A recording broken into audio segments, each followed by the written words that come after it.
Shalom, selamat malam. Kita jumpa lagi di dalam ibadah KPK online. Kita akan tundukkan kepala, kita akan berdoa sebelum kita mendengarkan firman Tuhan. Tuhan Allah Bapa kami, terima kasih untuk kesempatan kami bisa belajar bersama-sama di dalam KPK online. Biarlah apa yang kami dengar melalui channel ini bisa menguatkan kami, karena kami tahu itu adalah firman Tuhan. Terima kasih Tuhan, kami siap mendengarkan firman-Mu hanya di dalam nama Tuhan Yesus Kristus. Amin. Shalom. Sekali lagi selamat malam.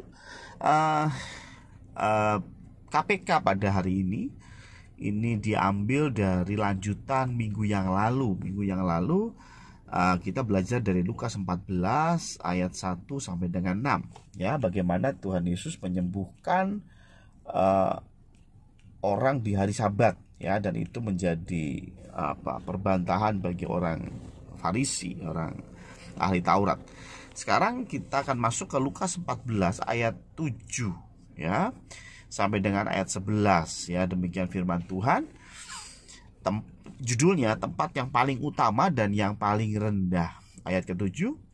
Karena Yesus melihatnya. Jadi ini karena Yesus melihat ini bicara tentang perikop yang kemarin, Karena Yesus melihat bagaimana cara pikir orang Farisi, bagaimana cara pikir ahli-ahli Taurat, maka ini muncul.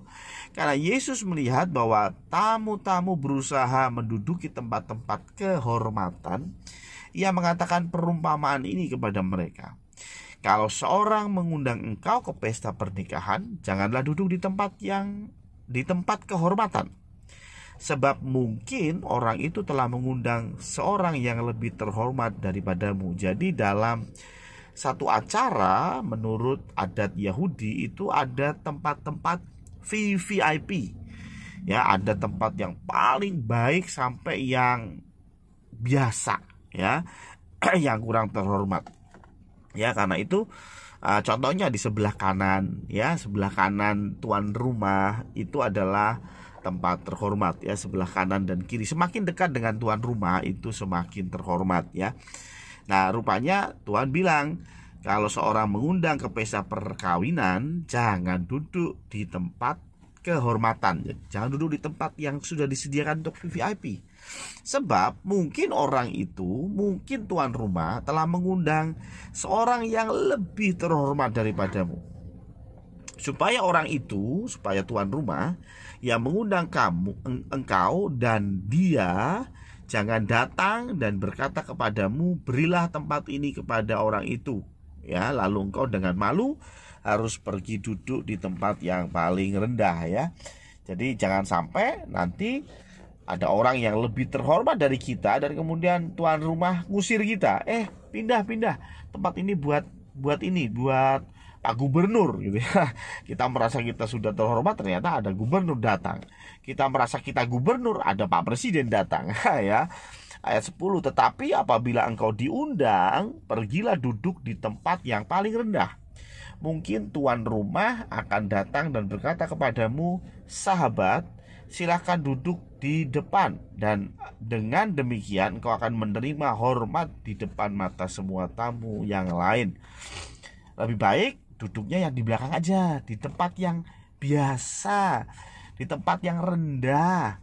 Nanti kalau tuan rumah lihat engkau, ada Pak Wali Kota datang, duduknya di belakang. Nah, dia akan datang dan menghampiri, ayo silakan duduk di depan Pak.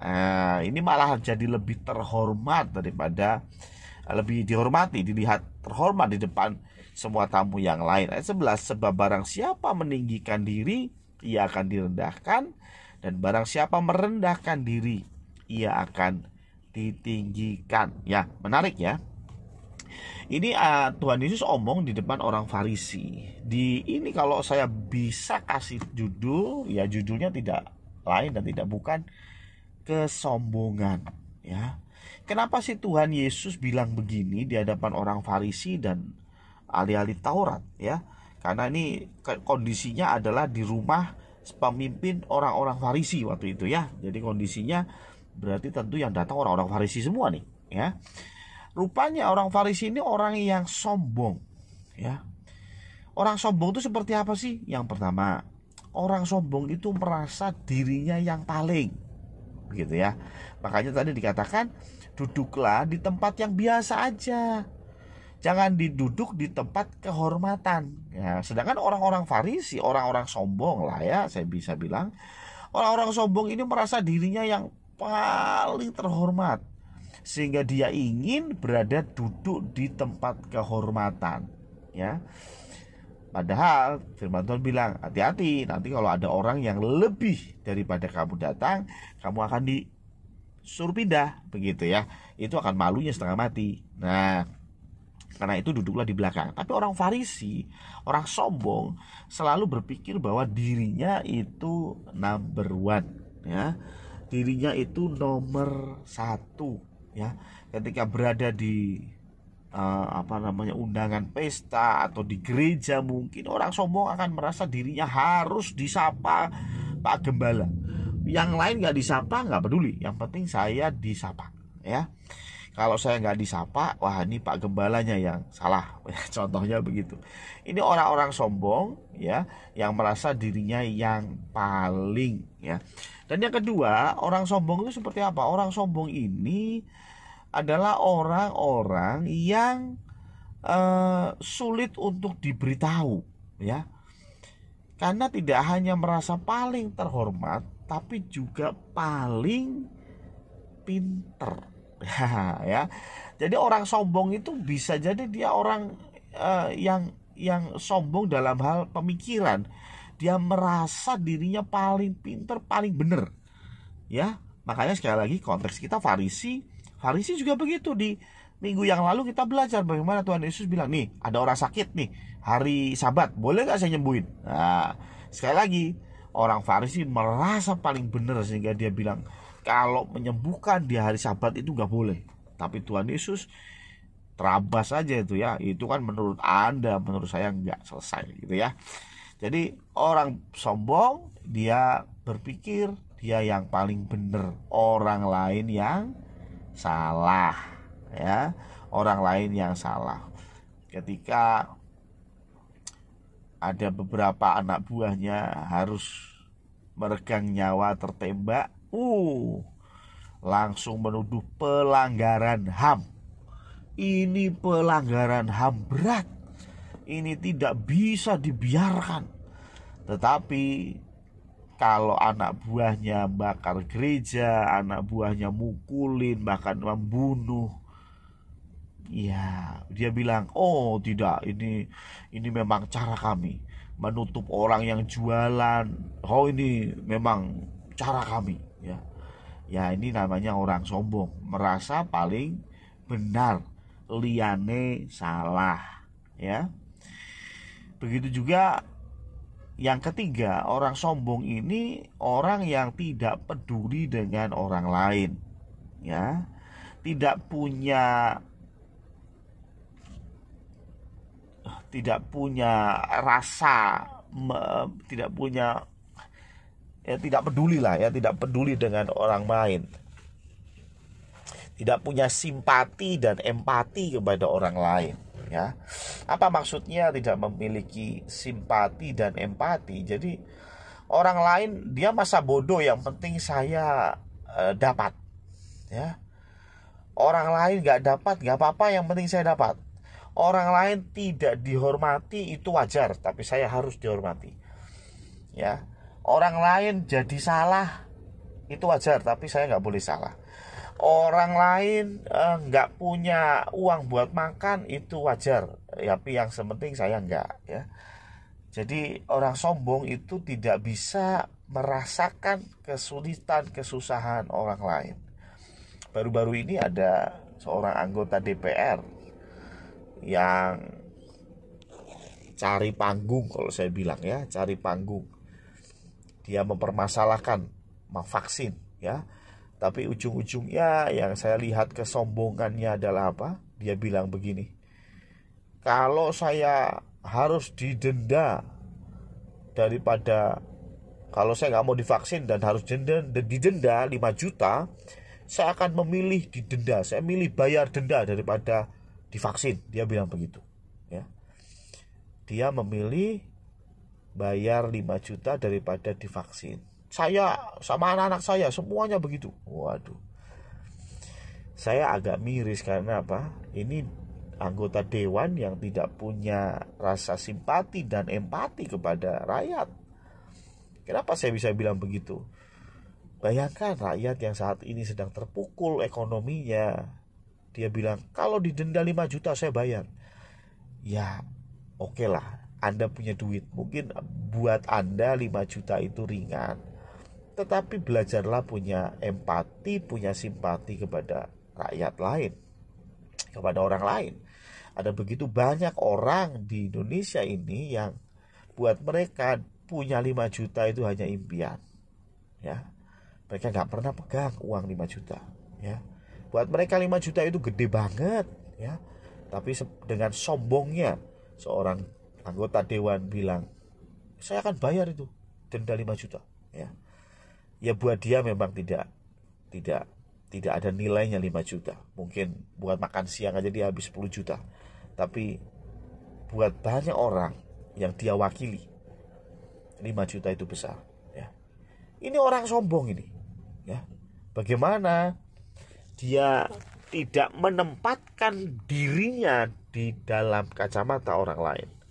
Kalau dalam peribahasa Inggris itu tidak bisa memakai sepatu orang lain. Ya. Kalau Indonesia tidak bisa memakai kacamata orang lain. Ya. Kita harus bisa merasakan keprihatinan, tantangan hidup, permasalahan yang diterima oleh orang lain. Jangan hanya kita pengen diperhatikan, tapi mulailah memperhatikan. Jangan hanya pengen dihormati, tapi mulailah kita menghormati. Orang sombong akan selalu minta yang paling baik, paling bagus. Minta dilayani secara eksklusif, tapi dia tidak mau melayani. Tuhan mau bicara pada hari ini, janganlah kita sombong. Ya. Kalaupun kita merasa, enggak lah saya enggak sombong. Coba perhatikan clue tadi. Apakah kita bisa memperhatikan orang lain? Apakah kita bisa menerima pengajaran? Apakah kita bisa berada di nomor akhir, tidak selalu diperhatikan tapi mulai memperhatikan, supaya kita tidak jatuh di dalam dosa kesombongan? Karena Tuhan sendiri berkata, aku menentang orang yang sombong. Kesombongan adalah awal dari kehancuran. Ayolah kita tinggalkan jauh-jauh kesombongan. Sombong itu dosa yang gak perlu modal. Orang jelek, miskin, sakit-sakitan itu aja bisa sombong. Ya. Karena itu berhati-hatilah. Jagalah hatimu dengan segala kewaspadaan. Kesombongan itu lahir dari hati. Janganlah sombong.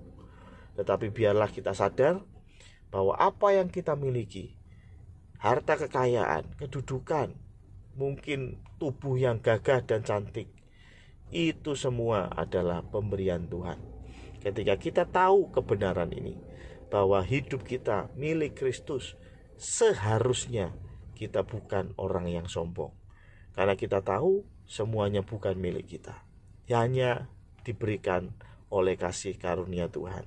Karena itu kita pun akan kembali mengingat Tuhan memberkati kita lebih dan lebih lagi untuk kita menjadi berkat bagi orang lain. Kalau masih ingat beberapa waktu yang lalu saya khotbah bercerita bagaimana seorang Kristen mencari uang itu bukan sekedar memperkaya dirinya, tetapi dia harus punya satu misi visi. Semakin banyak dia menghasilkan uang, maka semakin banyak dia bisa memberi. Itulah yang Tuhan mau, supaya kita menjadi berkat bagi orang lain, tidak menjadi orang-orang yang sombong. Amin. Tuhan memberkati. Mari kita tundukkan kepala, kita berdoa. Oh ya, satu lagi. Hari ini hari spesial karena Bu Wawan, ya, Bu Sri Waryati atau Bu Wawan ini berulang tahun hari ini. Jadi kita akan berdoa juga untuk Bu Wawan, ya. Mari kita berdoa. Tuhan Allah Bapa kami, terima kasih karena Engkau sudah menegur kami yang sombong. Ampunilah Tuhan. Kami mau berubah, Kami mau kembali dibentuk oleh Engkau, sehingga kami menjadi orang-orang yang siap melayani, siap berbagi, siap menjadi pelayan-pelayan Tuhan, siap hidup kami dipakai, tidak memakai hidup orang lain. Kami mau kesombongan ini jauh daripada kami, karena kami tahu apa yang kami miliki. Semua yang kami dapat itu semua adalah hasil pemberian Tuhan. Terima kasih Tuhan. Kami juga berdoa untuk Bu Wawan, untuk Bu Sri Waryanti. Kami berdoa dan bersyukur Tuhan, Engkau sudah gandeng tangannya sampai dengan hari ini. Di usianya yang ke-59, tepat di hari ini. Kami bersyukur Tuhan, karena Engkau sudah bekerja luar biasa. Kami berdoa untuk kesehatannya di tengah-tengah pandemi yang semakin merebak ini. Biarlah tangan Tuhan tetap melindunginya. Terima kasih Tuhan. Kami juga berdoa untuk suami Pak Wawan. Biarlah Engkau juga yang terus berikan keharmonisan di keluarga ini, sehingga semakin luar biasa menjadi contoh bagi anak-anak dan cucu-cucu kelak, dan juga tentunya untuk setiap jemaat di Condrokusumo. Terima kasih Tuhan, terima kasih. Kami berdoa untuk masa depannya, untuk impiannya, untuk cita-citanya. Kami yakin dan percaya Engkau mendengar dan akan menjawabnya sesuai dengan apa yang Engkau mau. Terima kasih Tuhan. Hanya di dalam nama Tuhan Yesus Kristus kami berdoa dan mengucap syukur. Amin.